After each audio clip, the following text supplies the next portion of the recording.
Se tudi tebi zdi Sveto pismo predebelo? Te mučijo težko razumljivi deli? Morda slabo prenašaš kri in odsekane glave? Ali pa se ti v morju drugih ponudb zdi preprosto nezanimivo? Toda je res? Zgodba Svetega pisma je v resnici sila preprosta, kot drama v 5 dejanjih. Udobno se namesti, začenja se. V prvem dejanju spremljamo idilo raja.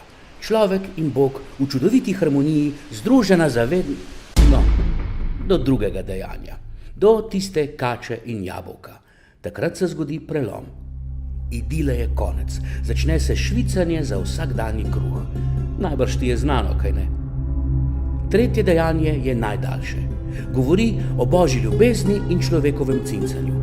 Enkrat ljubi Boga, drugič odpade od njega. Človek ljubi, ne ljubi, Bog samo ljubi, vedno. Tako močno, da v 4. dejanju pošlje sina Jezusa. Spet je želel prebivati med ljudmi, učil je poti večnega življenja in za nas trpel in umrl na križu. Konec? Nikakor. Po 3 dneh je Jezus vstal. Učence je poslal po vsem svetu oznanjati evangelij v moči duha, ki jim ga je dal. Zastor bo padal, ko se Jezus vrne v slavi. Tu pa nastopiš ti.